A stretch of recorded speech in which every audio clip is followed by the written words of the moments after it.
So, hello, the original plan I had for this weekend, which is probably now going to be Monday or Tuesday, didn't work out, so we're doing this instead. It's going to be just another kind of boring talking video, but, like, a while ago now, actually, they released the operator pick and win charts for, Year 4, Season 1 in Rainbow Six Siege, and I'm just going to kind of go over those and see what I think we could do for, like, either a nerf for the operators doing really well win-wise, and a buff for the operators doing not so well win-wise. So, the first thing we're going to start off with is the highest win rate on attacking again is Finka, and I can understand this because she basically gives everyone on her team a performance boost. Like, she's Russian, so kind of like basically the Olympic scan, except it's global. And, yeah, it's kind of a low blow by Ubisoft right there, whether it's intended or not. But I think the only thing they can maybe do to make it less overpowered is to, I guess, lower the percentages of the boost maybe by a little bit, because you could take away the ability to revive teammates, but I think that's one of the big things it has, and that might make it a little underpowered. But she just kind of has good guns and stuff, which I think that's the main reason why she's so good. Next is Blackbeard, which surprised me a lot, since I always joke about his shields made of plastic wrap. And, I can't really say he needs another nerf, since he's just been nerfed so much, but instead I kind of have a balance, so I would give him only one shield, but maybe a shield with twice the health. So once it's broken, it's done, you can't re-equip it, but it will block more shots in a gunfight, and I think that actually might make him a little more powerful, but I don't know, I guess we'll see how it goes. So then the next two highest, which I'm going to kind of combine to one, those are Twitch and Ashe, who I think that's purely because of their weapons. I don't think their gadgets are overpowered, especially since Twitch's is never used for the right thing. They hit the teammates, not the cameras or gadgets and stuff. But, Ubisoft already kind of did something about the guns these operators have by taking away the ACOGs, and it's more of an experiment than a nerf, but I think I'm going to see how it goes, because that's one of the biggest things, and maybe it'll decrease their win rates a bit. No, next is Dokkaebi, which I'm actually, again, surprised is doing so well. Her gadget, it's basically like calves, where at first it's pretty much useless. Like, it's an operator gadget, but it's not going to really get you anywhere. But once you down or kill an opponent, in Dokkaebi's case, it's kill them, and if you get the phone with her, it's completely overpowered, having access to all the defenders' cams, because those are steady, they're already in rooms that you know are going to be of importance. So that's going to be really good, especially with all the rooms that have cams and objective. If you can't get a drone in there because they have like a mute, something like that, that's going to be really useful. And next is the bane of my existence, Blitz. So he doesn't need a buff, even though he's the first operator we're going over that is not doing so well.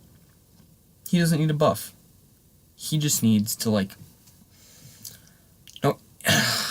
this is kind of hard to explain with me, but in normal games, Blitz, he's not that bad. Like, I kind of get him. His flash is good. I know they did nerf it a bit recently with the charge time, but it's not that annoying. But I play with people who almost always use him or Ying in custom games, 1v1s, 2v2s, 3v3s, stuff like that, and it is incredibly annoying, especially the Blitz and the shield.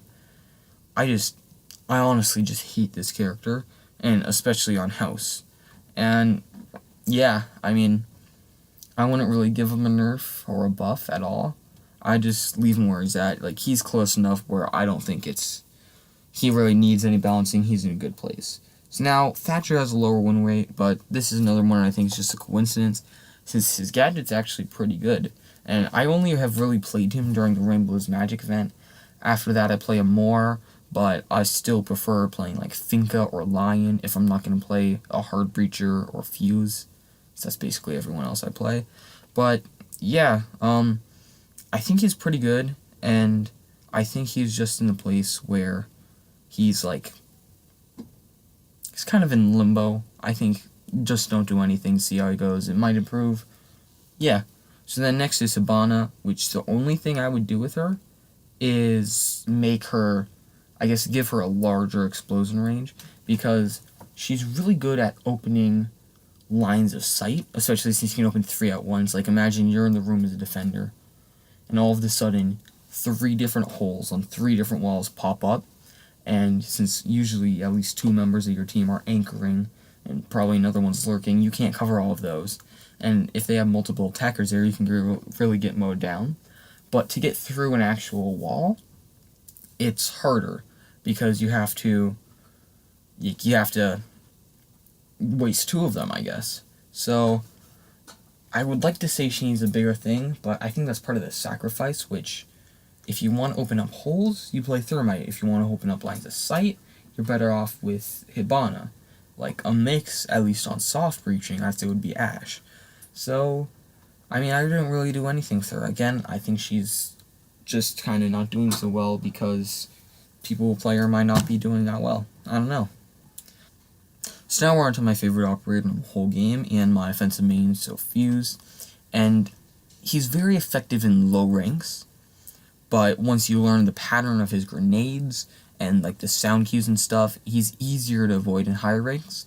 And just like every other aerial denial operator, without teammates to either be ready to act on it, kind of either kill the enemies as they're coming out of the room, or having teammates or yourself in there ready to like plant, which with Fuse you can't really do that well.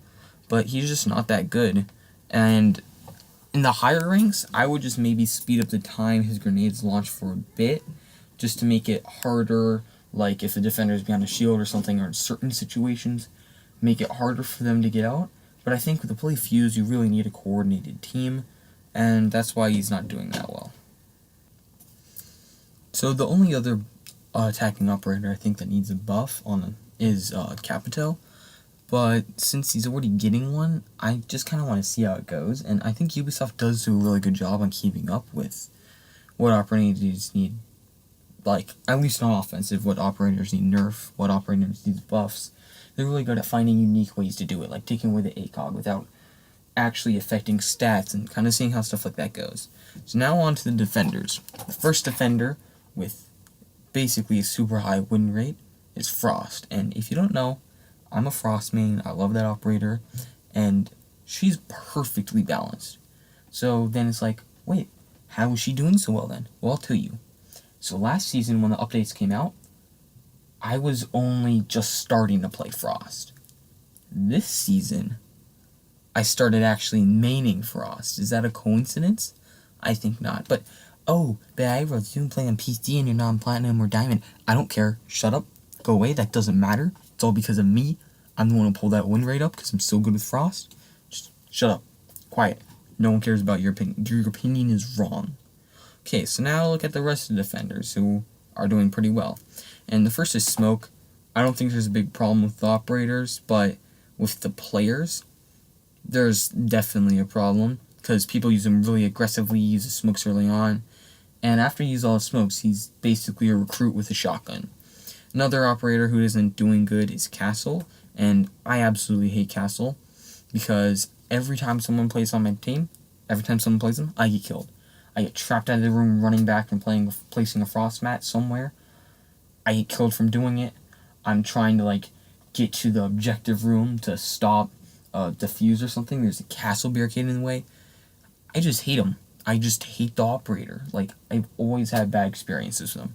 So nerf him to the ground so no one actually plays him. And now, the last two operators we're going over on the defensive are Clash and Tachanka, which I think the reason these operators aren't so well is because they don't have a defined role on the team.